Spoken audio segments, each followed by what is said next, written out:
He's a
huiraga.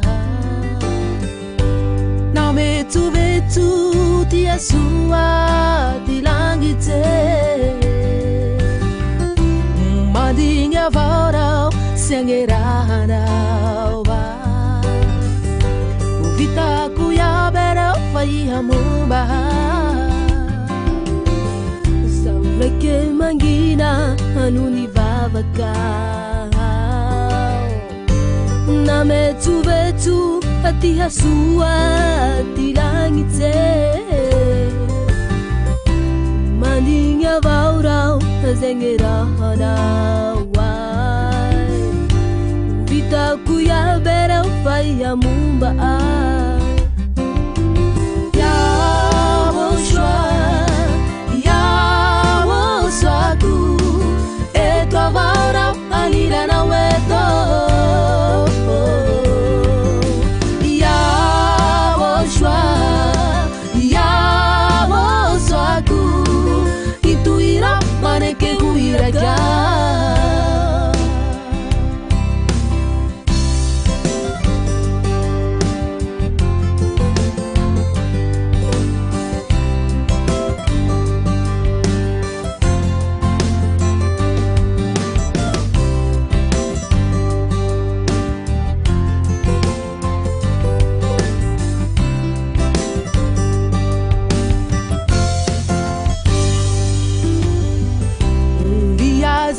Zakau aruvi tu sulafaya aruvia bela vitete liaku ambenu tisi sampuna mamaru favalu la me entende tu nu bava kumangina iraiku kya sanda tu Zakau aruvi susulafaka aruvia bela vitete liaku amenu sisi sampuna menwa marufa valu não me entende tu baba kumangina iraiku kasada tu ya woshwa ya woswaku etwa vara anila na weto ya woshwa ya woswaku ituira maneke huiraga eginura miseu anakanani lalaku Izati ubaya vanila na waba ya woswako ya woshwa ya woswaku etwa vara anila na weto ya woshwa ya woswaku ituira maneke huiraga Ejinura miseu anakanani lalaku Izati ubaya vanila na waba ya woswako ya woshwa ya woswaku etwa vara anila na weto ya woshwa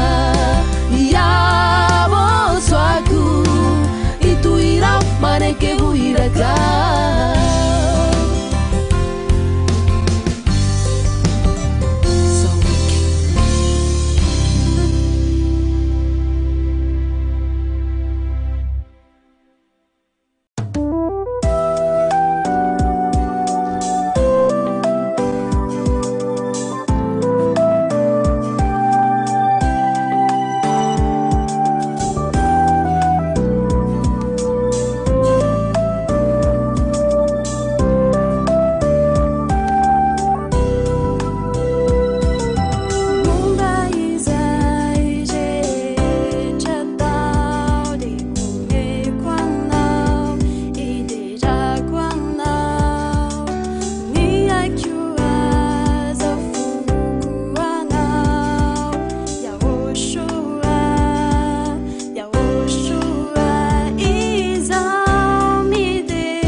me found Marina na Yano Alma Zukura Fiano Mama Jackie's high Tell me from Piana Jeanette no Dado And I have a child wounding me from past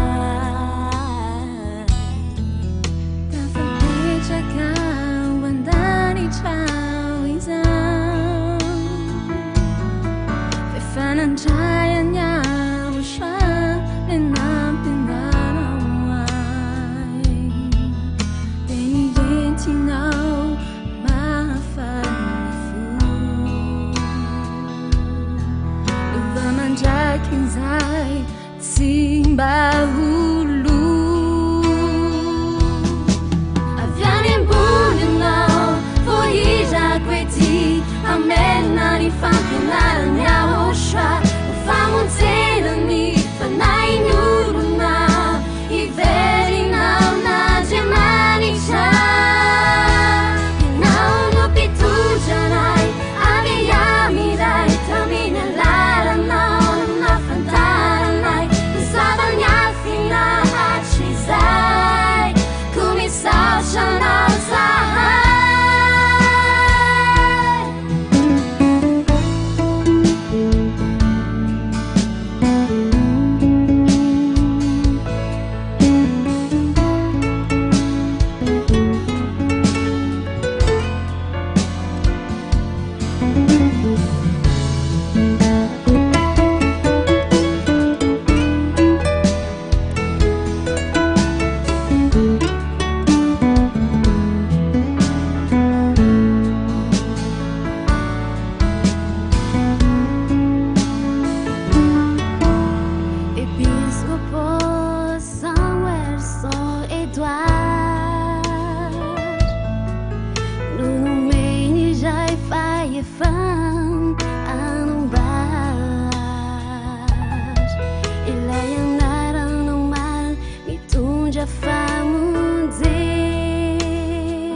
Du piano, jag vill sjua fu. Du piano, du piano, du piano, jag vill sjua Zaruku foni lai tini no milas. Ni turu yang nao fa zoni e fa wafi. Radia mi chiuri cela zai quam nao. Ni turu wa oni no nami si. Rani Mumbai, cinema kasi kya. Dia fuku wana, sati di piano. Rani Mumbai, cinema kasi kya. Dia fuku wana, sati di piano.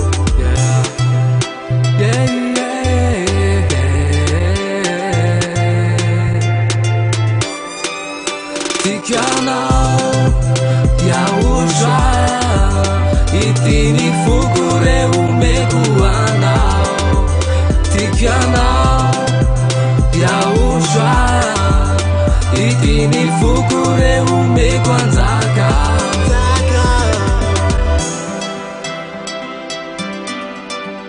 Ya ushwa Atari ya ura la vichayana Zani famin fatana rayana Itirini fuku atulu chwana Ananta tira kilai vuat senata Radia mi chiuri cela zai quam nau Ituru wa uninu nami si Rani Mumbai Cinema kasi kyai Te fuku anau Sati di piano ya usha Itini fukure umekuana Tikiana ya usha Itini fukure umekuanzaka Fanamani raiza itena tia itugu Ya no ya ushanu aja kina ndifu Rani Mumbai, cinema kasi kai. Dia fuku anao, iti anzaka. Tikiana, ya usha. Itini fukure umeku anao. Tikiana, ya usha.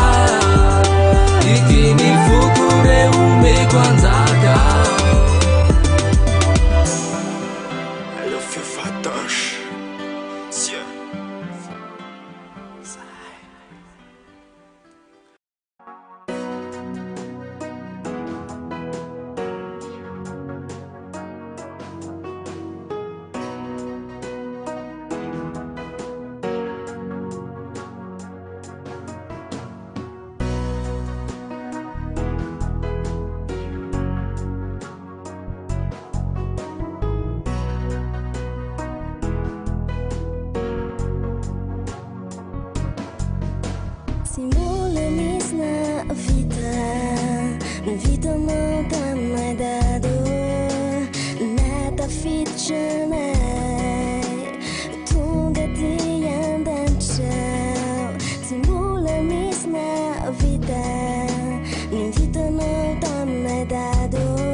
Évangélisation magnifique.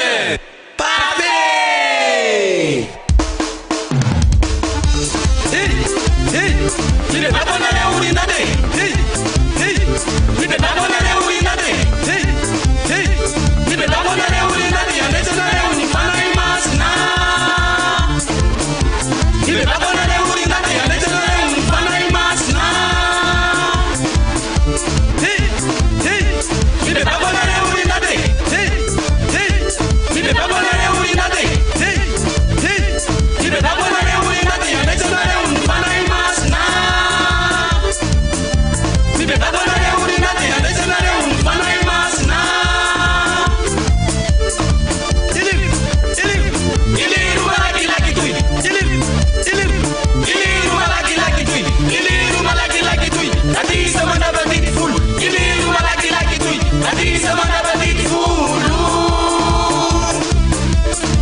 Adisanya Oswa, Mana Nuvne Piscopo, Adisanya Oswa, Mana Nuvne Piscopo, Mana Nuvne Piscopo, Mana Nuvne Piscopo.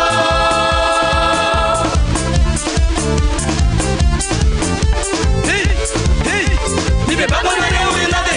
Hey, hey, mi be baba na leo ni nade. Hey, hey, mi be baba na leo ni nade. Andese na leo ni fana imasna. Mi be baba na leo ni nade. Andese na leo ni fana imasna.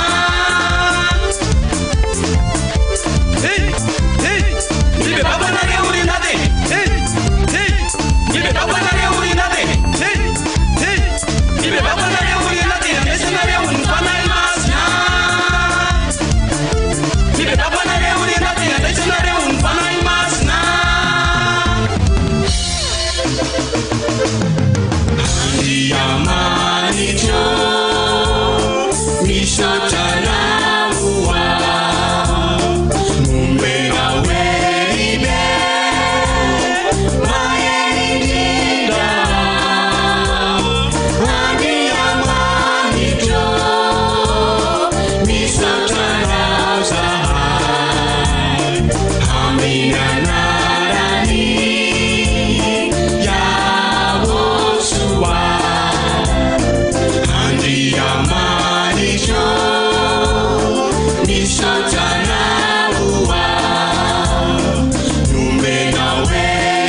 Fiarana makosoka mihetsiketsy zarehetra ao an-tany tsy toratsofo kiandry eto-ndrano fa alalao kely alalao kely fa mbola very tsy misy ohaty zany olana rehetra lao farinany fa fiterana anjaky eto-ndrano de fifaliana mandsoy ianao fa samihafa iaoso tsy mba manafaka avy any atsimo na avy any afara tsisy afy eo zanak'Andriamanitra mihetsiketsika miaro fiompiana hita taratsa eo fifaliana fa mpandesy samy taparay zanak'Andriamanitra miara mifaly zanak'Andriamanitra miara mandihy zanak'Andriamanitra miara miteny ohaty zao zarefa mifaly ohaty zao zarefa mandihy ohaty zao zarefa mitery tantarako aminao androany fa iahosoany fiainana izy fa nalahity kazabe-tabatabagny zany anao fa zaignoy Jesu kiriki zany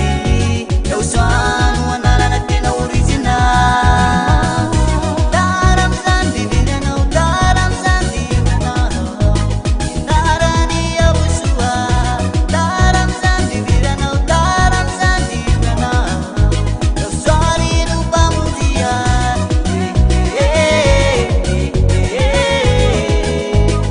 darany iahosoa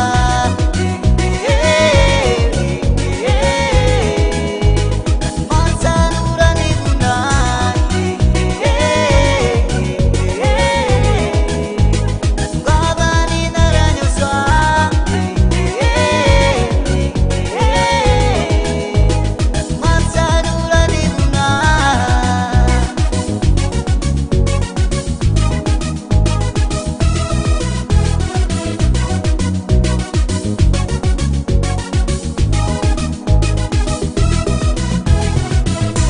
daram zani diviranao daram zani diviranao darani iahosoa daram zani diviranao daram zani diviranao iahosoary no mpamonjia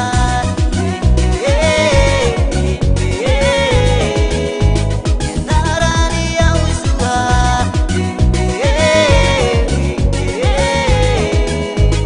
mansanurani bunai gabani naranyosa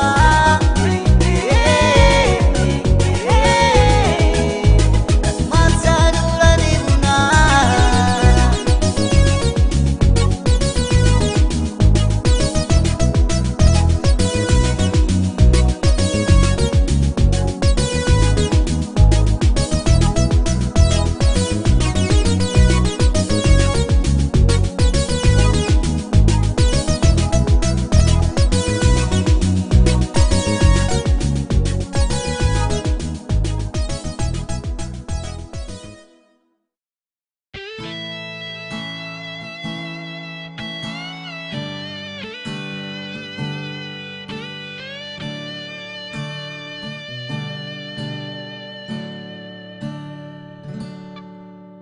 lazaiko aminao fiahosoany manana ny fiainana mandrakizay tompony hery sy fahefana ety an-tany ka hatrany an-danitra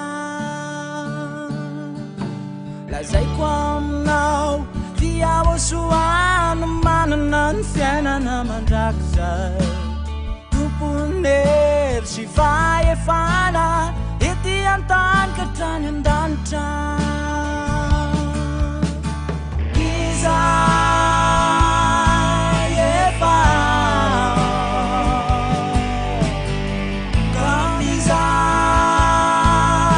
aminao ny fitiavany iahosoa iahosoa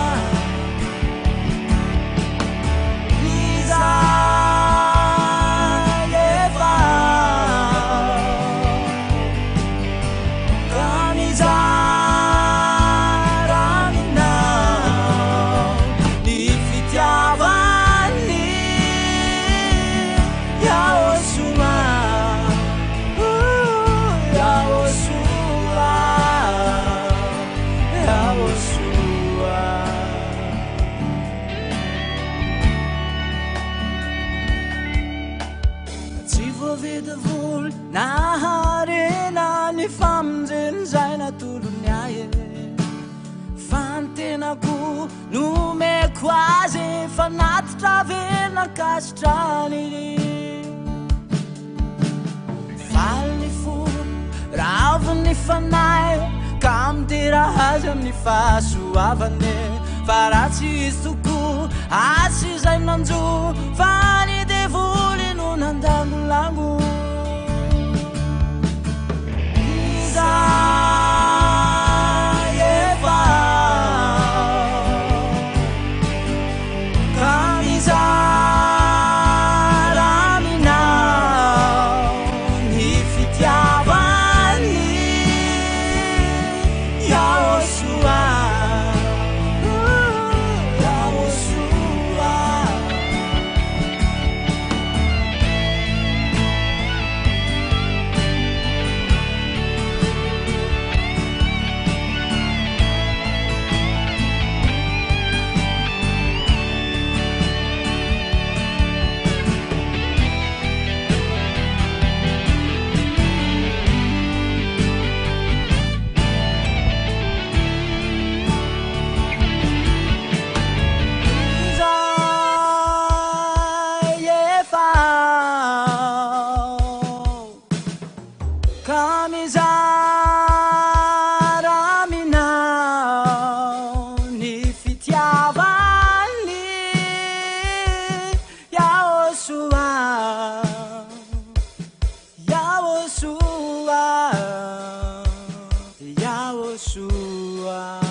Fasambaranaku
Yahoshua irer wala zani paminan kawakisai defana barak men aram chasudutun funinai ziminaf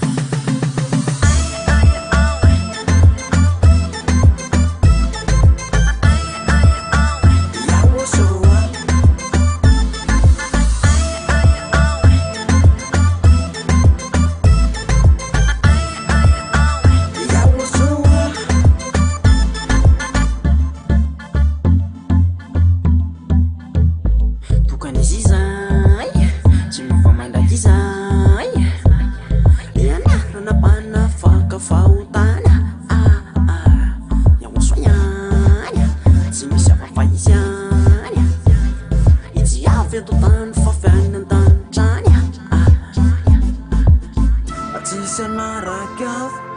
uasulanzane fayawesuwa irer walazani paminani kawakisani befanana baraka men aran chasudutun funinai ziminina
Fayawesuwa irer walazani paminani kawakisani befanana baraka men aran chasudutun funinai ziminina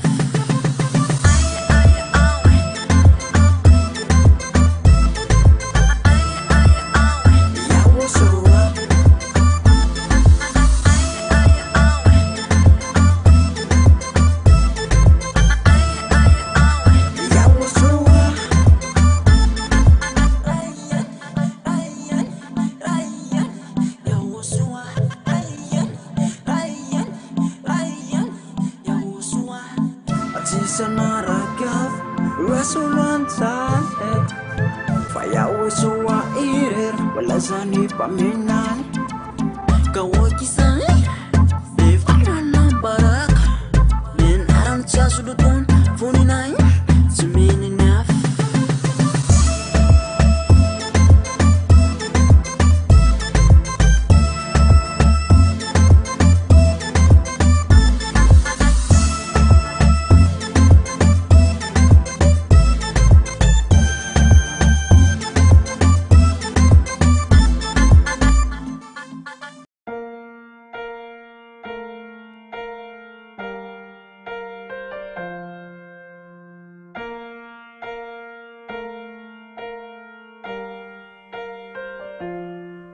Fanatil tantera casa Zare chamba nuki nasa Izao tia muifu Izao tia muifu Fanade tia mu akuri Zemani areta turi Izao to keep Izao to keep Fanau tudo ni ma faicha Kaumangide ti ulaicha Is all too tight Is all too tight Famana na piadi maheriau Yao shua manapiti mandau Fa efa volahan yavuku Izere hechang mahasu fazia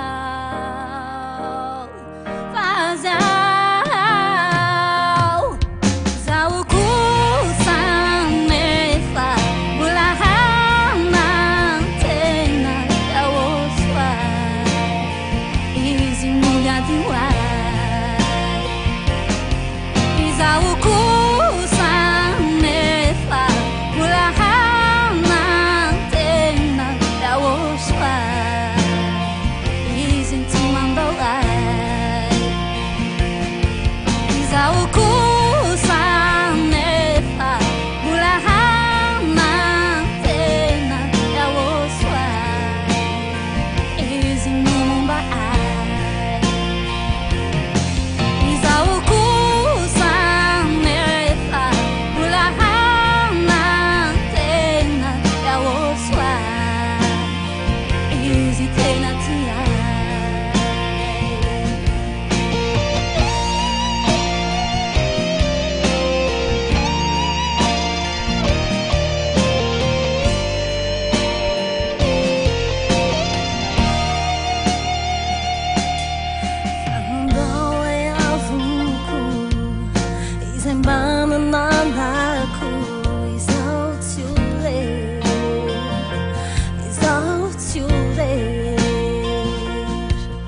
see my eyes on my head.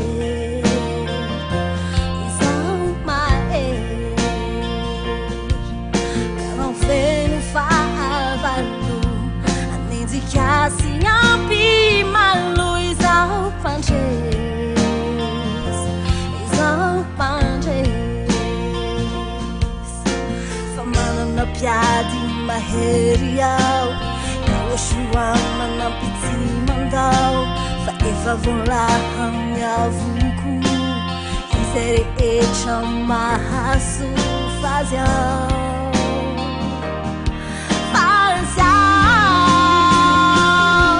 Sa uku sameva Ula hama tena fia osha Easy to mandau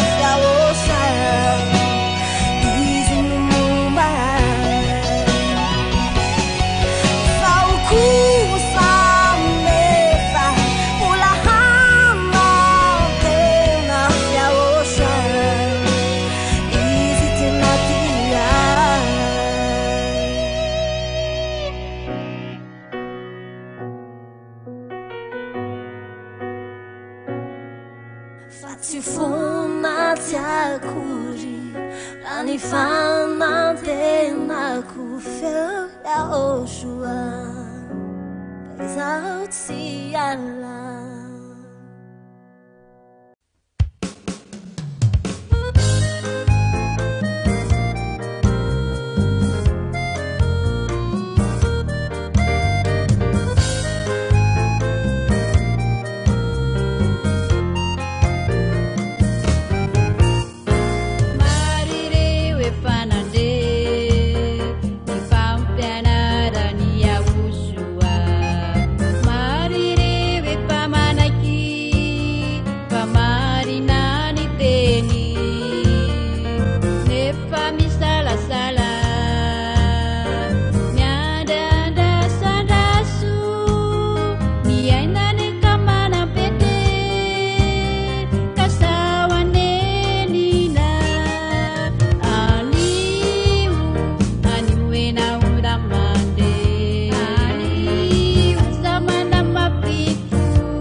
in the book of Apocalypse, teaching following with the ambassador of Yahushua, Samson Edward. Talking about the prophecies, The future right and the last war will be happening in the last day. two concerning the aliens, UFO or unknown flying object, blue beam, HAR project, electronic SIM.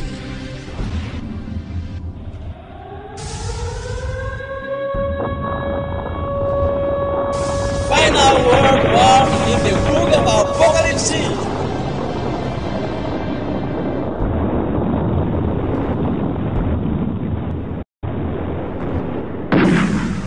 Final world war in the book of Apocalypse. Final world war in the book of Apocalypse.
We've quit.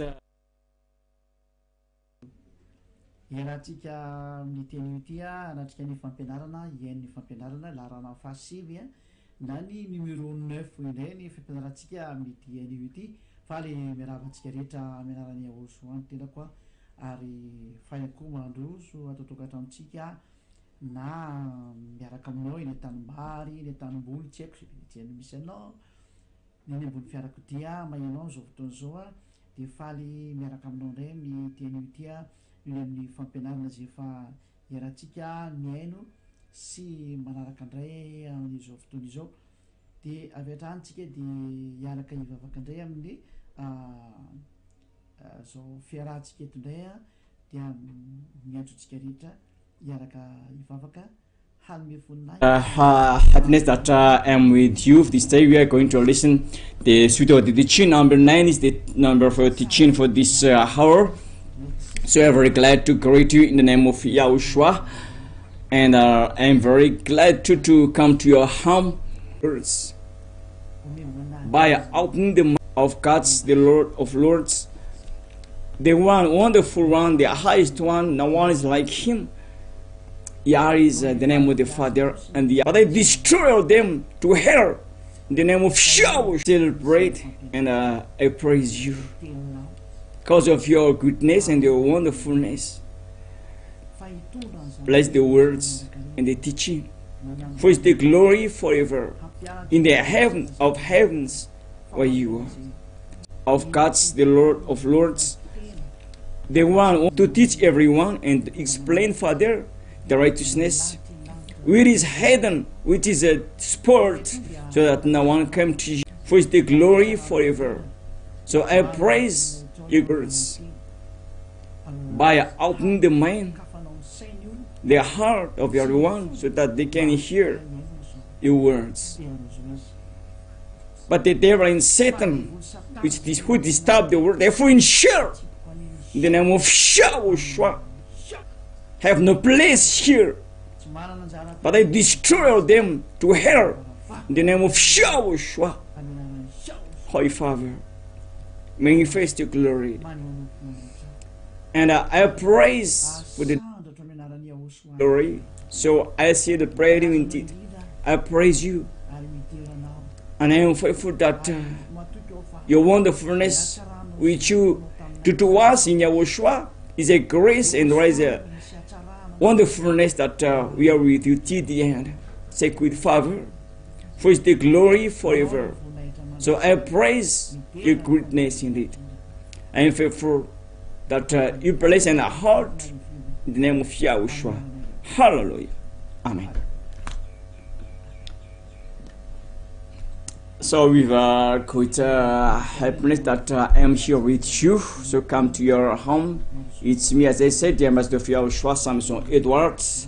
So the place of Yahushua to be our first, and I am very glad to come to the place where you are in following this teaching. So I wish you are among the one who are here in heaven. So first of all, we are talking about saying why we say that no one is sinner in our show. We have to see that. We have to see that because the honor of the revelations, we must place him with the honor of this revelation to depart for your attitude with the false God. I don't declaim. Now that we don't declaim here, we saw that even the Protestant, even the Catholic Romans, they departed from this Jehovah and Jesus, and they departed from Yahweh and Jesus. They departed because he is not the God pronounced among the Jews. But the scripture says he is the God of the Jews. We know that. It's clearly then that false God, there's a word, they say that in the Bible that it's not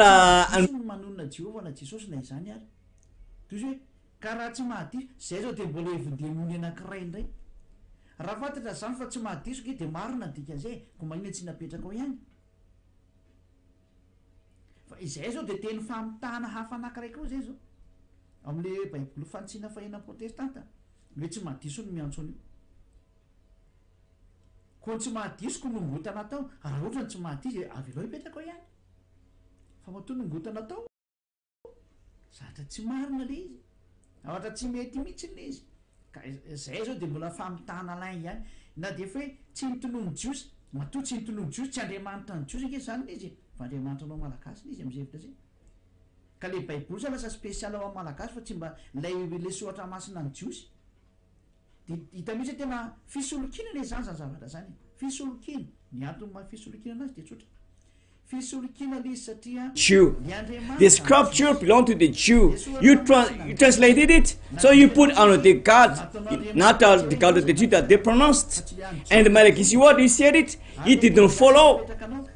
The righteousness not belong to the Malachi, but for the Jew. So you couldn't change the name of someone's God. You couldn't change. That things is not similar. Not that kind of fib of lies. You swindle. So who is the God listening to you? That's why you say sinner. So normally say sinner because worse and mistaken that you have done from the beginning. That we have seen now, that we have seen in this world that you are hearing and the teaching you are hearing. So In the face of that, malona zay you have tokony mieritry to analyze. zany hoe If you see something is wrong, fantatra fa you have to take care. Especially we are going to see. ho jerevantsika So Evangelist Len is there or not? tsaraka ao nga evangelista laina satria The connection might be disconnected. I continue again because I want to say to share you create someone because you can talk here, so you create our listeners or viewers. So I repeat again what I have said. aveko tsara ny What I have said then, ny teliko teo zany de hoe we then, if you know something is wrong, rehefa fantatry hoe we have to admit that guilty in the face of this true God. andriamanitra marina io ianao That is, try to humble. So your humble is in this case. What your humble? tenanao de tokony If you know that you are wrong, go and humble before this mighty God and righteous God and glorifying God, because His words you are using, nahatra io and His words belong to the Jew, which you copied and translated in Malagasy. So you couldn't change His proper name, the name, the mind of everyone. If you know something's wrong, take care of yourself. Even you placing in the place of the sinner. So heaven is locked to you. What if you really say heaven is locked ilena ampianariko hoe on you? You couldn't enter in heaven. So it's your silliness. It's your silliness. Oh, it's your silliness staying in this wrong place. You never enter in heaven anymore if you don't deeper in this place. So the way is this simple. To be with Yahushua. If you are with Yahushua, you can return to the way, not to be sinner.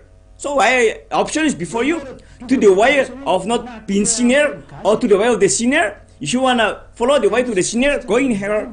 If you want to go to the way to not be sinner in your life, so option is before you. Option is before you. That's why I say to you, I've explained. You are saying that you are sinner because your God is false. The God you are serving is false. zany sy mbanao fomba io This God is a liar God, swindler you, deceived you. Because this name in this Bible is false God. The name you receive is false name. So that means that you were swindler. You were swindler. You were deceiving. raha am'zay famarinana zay And what else? You are snare tsy mahe to go to hell. efa maheno It means you are bound. You are bound to go to hell. That's the answer for all of you. If you hear me and see me, say that we don't care. What we are seeing there, we follow. That you say. What we saw in it is Jesus and Jehovah. But you don't know that don't care. You don't care, not you don't understand, but you don't care.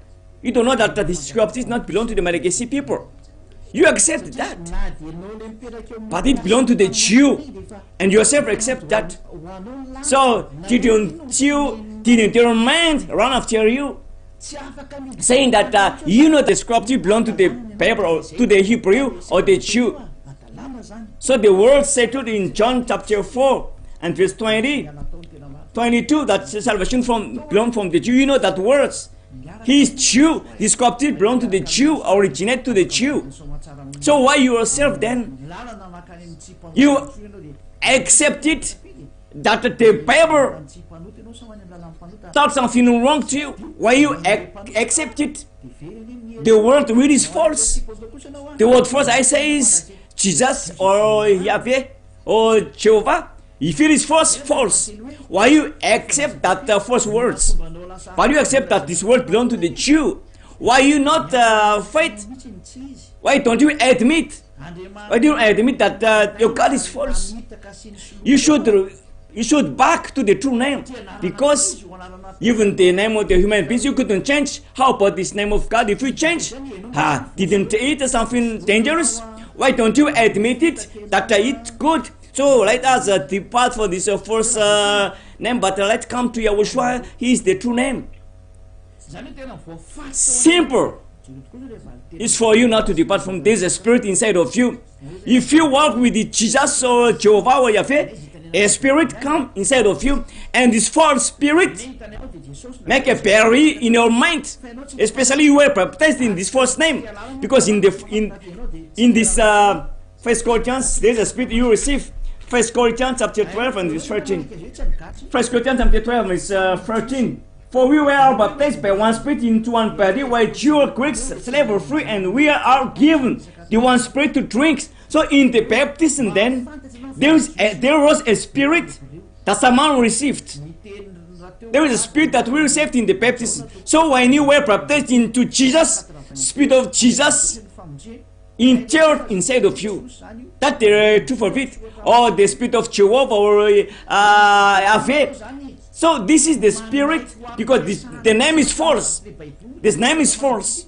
So you drunk wrong spirit. You drunk wrong spirit of liar. So it is stick inside of you. The lie, it is inside of you. So look what you're doing. You're taking care of nothing. Even your life is full of lies. Everything is full of lies, and things that you are doing is in a wrong way against the righteousness. That is the barrier that what Jacob said. The barrier source never comes out sweet water, never. So there is in this stage then that you couldn't depart from this first wrong, because you drink a spirit of lies, spirit of the devil. If it is wrong, it's from the devil. Now one said that the spirit is a Holy Spirit, but false. How silly you are. A Holy Spirit, but false. How silly you are. You couldn't force. If it is not holy, it's not holy. If it is false, not holy.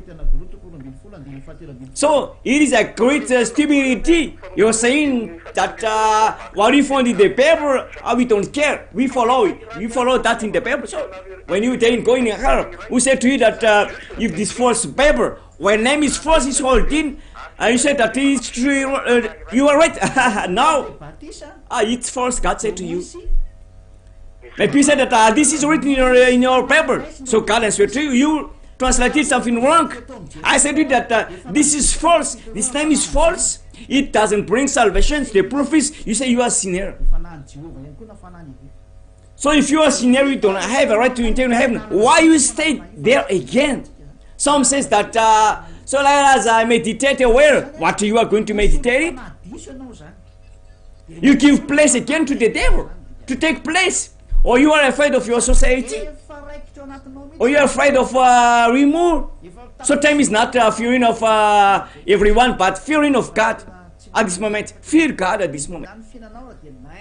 Fear God. He himself can free in hell.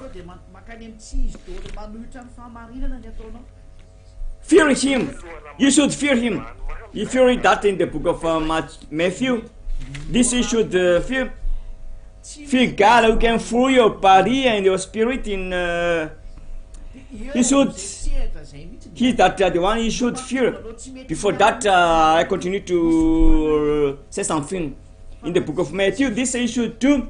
Fear the one who can free you in hell.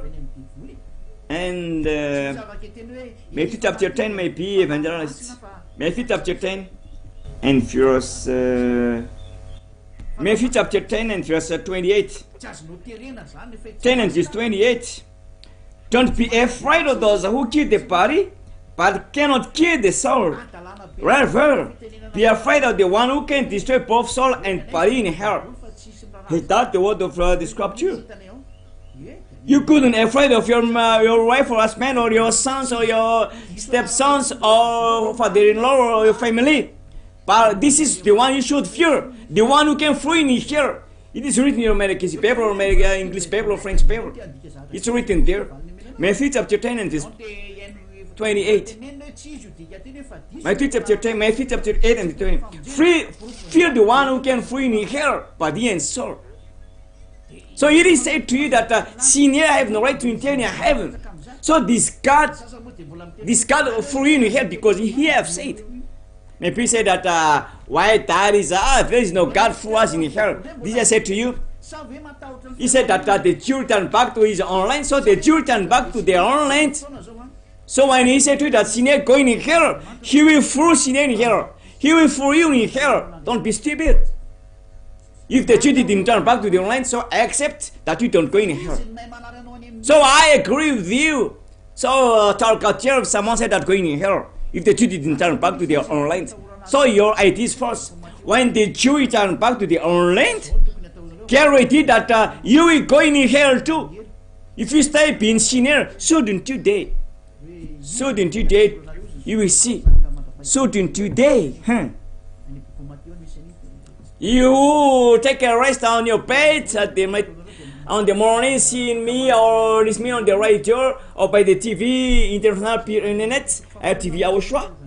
I said to you, maybe you seen on the TV, how is it the word of that man shouldn't today?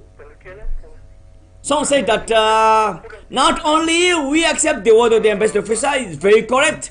How he said that only him can baptize. So there is the question. So we are going to enter into the baptism of evangelical line. One spirit that you were baptized, the scripture says. So there is a spirit running after. So the spirit is from the one who served and passed to the one who baptized you and arrived to you who were baptized. That's the meaning of one spirit you were baptized. There is a source of the teaching of the name to baptize you. That is everyone who baptized into the one who is anointed. Christ in the American paper, the one who is anointed is, or the chosen one, or the chosen one is in English. Everyone who is chosen, who is baptized into the one who is chosen. According to the one you say that who is chosen, Christ you say. According to the scriptures that words, this is I say. So you love this one. As we see in Galatians chapter 3 and verse 27. Everyone who baptized in Yahushua loves Yahushua. So if Yahushua that you made your baptism, so you love Yahushua. So if you are baptized into Jesus, you love Jesus. So if Jesus, you were baptized, you love Jesus. If you were baptized by Shiva, you love Shiva. So if Brahma you are baptized, so you love according to the God you were serving. This I say to you. So if the one who baptized you baptized into Jesus, and he never free of that name. So the spirit in him is the spirit of Jesus. So this you know that this one is a liar and deceived you, because this one makes you sinner, my sinner. First name that he give you, a first name that you received. I don't declaim. I've explained. Because if God make you sinner, the result of it is false. So if your God you were following is with you and you are getting to be sinner, false. Because you know that God doesn't let the sinner and sinner go in hell. So it's clear then that this one who baptized you, in whom Jesus is with him, the spirit of Jesus is in him, the spirit of the sinner. That's why you say that you are sinner. So our spirits carrying in the baptism that this person is doing a spirit of the sinner, and everyone baptized by him received or get spirit of sinner, and the result is give me someone sinner. The question is, I ask you this question, why not only him doing the baptism? You accept then that someone sinner baptize you? That's the question that I asked to all of you, saying that only you do the baptism. Say people on earth who can say that that person is not sinner. Who among people on earth and in Yahushua? Who can say that he is not sinner and in Yahushua? Say evangeline if you have sinned. So all of them say that they are sinner. That's why they are indignant. If you say that we are not sinner, they say that we must sinner. Now one is not sinner on earth. They say that now one is righteous. Yes, that is that they are saying. That you are saying. So if you want to be free, then illicit to walk with the one like you, but to the one not sinner, you kill, and that person is in Yahushua. So who do you see can do that? To receive this Holy Spirit, the Holy Spirit to make you not sinner. Because maybe said that how we say that you are not sinner, we will arrive. We will talk about it, but listen carefully. But I must exhort to this attitude. Why we pass to the ambassador of Yeshua that it's okay. I say that in the spirit, in the baptism, there is a spirit. So this one baptize you. Is he holy? Only in Yeshua are holy.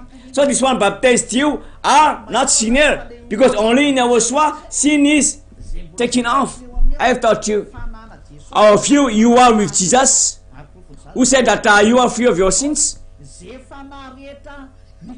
And it's not easy to pronounce it. We do the baptism in the name of Yeshua. Who said you to do that? It's not a toy. Or let's change as it is. Silliness.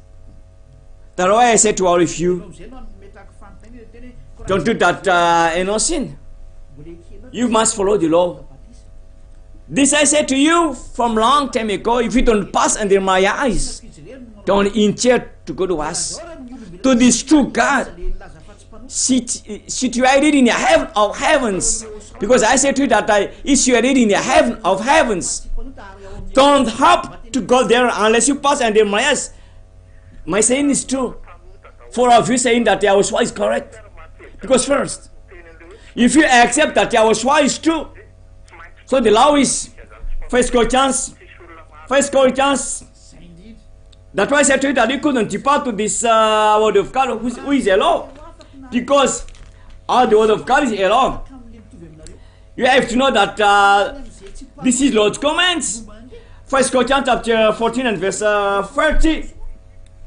1 Corinthians, no, not yet. 14 and verse 37. Lord's commands. 1 Corinthians chapter 14 and verse 37. 1 Corinthians chapter 14 and verse 37. If anybody thinks he is a prophet or spiritual gifted, let him acknowledge that what I am writing to is Lord's command. That is, let him acknowledge that the word that I give is a Lord's command. Yes. And this is this command. So give me the law that you can answer these words. This is the command then. This is the Lord's command. 1 Corinthians chapter 1 and verse 10. 1 Corinthians chapter 1 verse 10. I appeal you, brothers, in the name of our Lord Yahushua, that all of you agree with one another, so that there may be no division among you, and that you may be perfectly united in mind and thought. I appeal you, brother. The scripture says, I appeal to you, brothers, so that you may be perfectly united in mind and thought, so that there is no division among you, but you are all united in mind and thought. There's no divisions, united, have the same words, a thought, a force, have the same, there's things, you are united in the things. How is it possible then? How is that possible? If they are not one?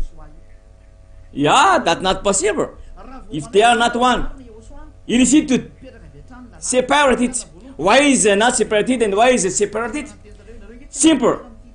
Those who are not separated, those who are with me, because I taught all of you, and there is no saying that separated from the ambassador of Yeshua, some saying all of you, there is no saying that. What is sin? The law says, obey your leader and submit to him, because he take away your spirit, the spirit you receive in the baptism. At once, when you were baptized in Yeshua, so I watch you over, the spirit is watching over. That's why the Antichrist made an error. So the Antichrist read the Holy Spirit, they departed from Yeshua, because you are, if you are not under Marias, illicit, because he take away of your spirit, the spirit you receive in the baptism. He's saying here when Jerusalem. So the Antichrist, they departed. So they break this law. Hebrews 13 and verse 17. Hebrews 13 and verse 17. Obey leaders and submit to their authority. They keep watch over your manhood must give an account. obey them so that the work will be a joy, not a burden, for that would be of an advantage to you. So I keep all the Son of God were baptized because the Spirit arrived in him, the Spirit of Yahushua. So this person have the Spirit of Yahushua received a command. Those who have the Spirit of Yahushua have this command. Obey them and submit to their authority. Those who have the Spirit of Yahushua accept that authority. So those who have no Spirit of Yahushua, have it again. Those who has not the Spirit of Yahushua, they break this command. And they departed from Yahushua and become anti-Yahushua. Among those who murmur on the radio, they are murmuring because they do nothing, because God disobeyed them. If God disobeyed, if God reject you, you couldn't do nothing. God reject you, so you don't have nothing else than censoring me. So they are nothing. Your censoring is nothing. Well, he said that apparently there's and submit him because he keep watch of your spirit, so that he do it with joy. So you couldn't grieve me, you Son of God baptized here in Yahushua. You couldn't grieve me. You should make me happy, all of you, so that I do that with joy, not a pardon. It's not good for you to pardon me. If I am missing, that's not good for you. That doesn't profit you. The dangerous of that is you going here. If I am not happy, Yahushua is not happy. That's why I say to you, don't grieve me. Don't grieve me. Because if I grieve because of what you were doing, so you never free. You never free. So this is worse. So the question is, why you may be you are missing? Maybe you neglect the teaching at the first. Maybe you neglect the word that I taught you. You neglect me. Maybe direct or indirect. Something I sent you to do, you don't care. You despise. You don't worry. What's the end of it? That is a monk grieving in our kind of ways. That couldn't relate here, evangelist. That couldn't relate it. You don't know that. You don't know that. They must be persuaded grieving by doing it. You know that. That worse. It's worse into you. That's the law. If you separate from me, illicit, because there is no division among you. So everyone receiving the Spirit in the baptism, the Spirit of Yahushua. Because the Spirit of Yahushua is very holy. Belong to Yahushua. Take away your sins. The Holy Spirit of Yahushua according to the law and the prophets. So everyone said the comment. Appear leaders and submit to me him. There's no word saying here. Resist your leader and criticize him and do all kind of censoring to criticize him. You're going to hell. You will go in hell if you do that, because you break the law. The law says that appear leaders, and you see that resist him and let's censoring him and let blame him, let despise him, let do wrong. You direct going in hell. That is a thing that you are not belong to Yahushua. There is no Holy Spirit from Yahushua arrived to censoring me, his ambassador. That not exist. That a question, evangelist, because we are talking only to the baptism. It's not same. It's not the same. It may be someone call Yahushua anywhere. Maybe that person call Yahushua anywhere. The question is, who is that person? Because there is a spirit skating in him. Why is the authorization for him to call Yahushua? Did he were he baptized here in Yahushua? That's the questions. If you are baptized here in Yahushua and baptized anywhere, I didn't give authorization someone here in Yahushua to do the baptism. Don't do this recent time. I didn't give authorization to evangelize or a person saying that you can baptize with me. Don't do this. I didn't give that authorization, because sometimes I was here because every city we are human beings, we must pass to that. I do the baptism. That's why I'm free to baptize on the winter. It's a good story. It's freezing on the winter here in China. It's freezing here in China. I said that on the summer, winter is not acceptable. So I didn't give authorization to baptize here after me. So someone arise to baptize. Who is this person? That exists, that may exist. Or else, this is Antichrist. The spirit of the devil is in him because he is a lawbreaker. So, the spirit of the devil is in him. Or else, a imitator, a swindler. Calling Yahushua, but not hearing Yahushua, but swindler. Again, the spirit of the devil is inside of him. And those who are with him, because that person belongs to the devil. This is the law. No division to those who are in Yahushua. No division. So question is to that person to have such attitudes. To our view who did that worst adventure, saying that only you do the baptism. Where then you are righteous. Because if you accept to be with Yahushua, you want to be true and holy. So why you are holy? If that is the person baptize you, because this person is liar, swindler. For those who are with Yahushua couldn't separate with me, I didn't give authorization to someone else to do the baptism. That not exist yet. So why this person, good person, do the baptism anywhere? But what is possible is this, the anti-Yahushua baptize someone in where I have said that the spirit of anti-Yahushua is inside of you, the spirit of the devil, because they criticize me in all the ways. I have said to you that no ambassador of Yahushua do something wrong. That not exist. That not exist. This ambassador of Yahushua ever divided from Yahushua from the beginning, and now is path. So this Yahushua know my ways. Wherever I go, whatever I do, they know. They know what I have done and all things about me. That's why I am called is ambassador. So I know what is good and not good for me. So now you with Jesus or with the mind of the devil saying that you did wrong. So you know what is wrong before me? You know what is wrong before I know it? That way God said, who condemn God elect, God justify him. Read the evangelical line.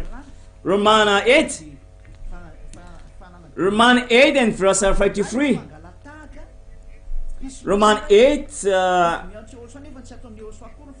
and verse 53, 54. 53. Who will bring any charge against those who will bring any charge against those whom God chosen? It God justifies. 54. Who is that condemns?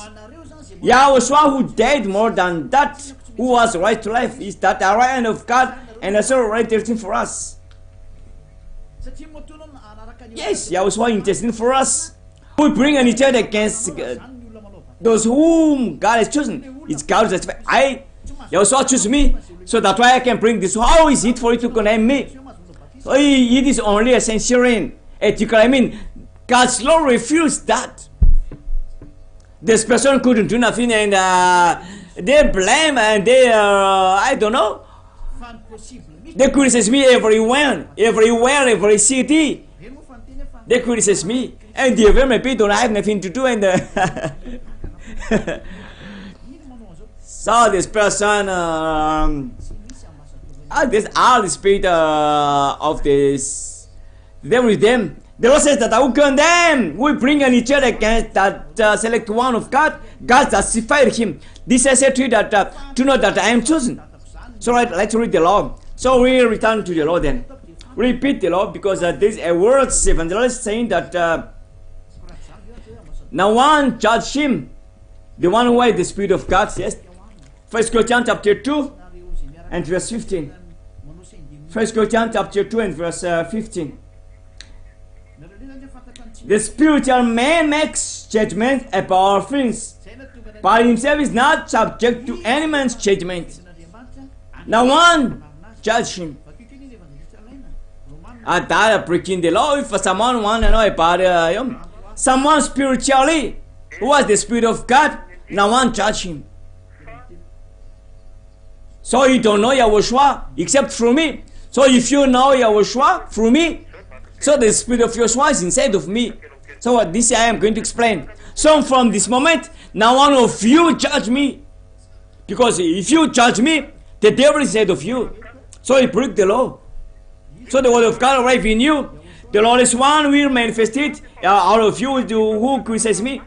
in whom Yahushua destroyed by the breath of his mouth, if you criticize me or blame me or reproach me or judge me in a thing that you are doing anywhere else, this law is upon you, saying that no one judge him. So if you judge me then, or you criticize me, so 2 Thessalonians chapter 2 and verse 8 and 9 is upon you. 2 Thessalonians chapter 2 and verse 8 and 9. And then the last one will be revealed, whom the Lord Yahushua will fulfill with the breath of his mouth and destroy by the splendor of his coming. The coming of the last one will be in accordance with the work of Satan displayed in all kinds of counterfeit miracles, signs and wonders. Verse 9 and 10. And in every sort, every evil that deceives those who are perishing. Yes, that is. They perish because they refuse to love the truth and so be saved. Because you refuse that. This is the truth which saves you. You don't receive. So, breaking the law is upon you. You do something wrong. So, guarantee Yahushua will destroy by the breath of his mouth because you are a wicked. He said to you that you receive to judge me because you don't know this Yahushua through me. He said that he received to condemn me because you don't know Yahushua except through me. He said, the scripture said that he received not to accept me. So judgment is upon you because all of these words, because this is a great breaking of the law saying to you, you have said that submit me, obey him, all his words. You are wise, criticize, you are wise, resist. Those are the village, you are a bigger, going in here. So what we're saying is, what was happening to the anti-Yahushua? You couldn't escape what they are doing. All of you too. You couldn't imitate this name at any time because the law forbidden. So I said to those who are raised, only you baptism. I also said that give the two words for you that you can do the baptism. When the word say that you can baptize anywhere, say that word, say the law. That is it.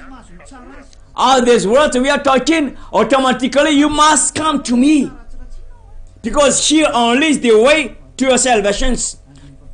To arrive you to holy, not to be sinner, and for you to receive the Holy Spirit here in Yahushua. If you don't receive that, you must come to your best of Yahushua, some so it will.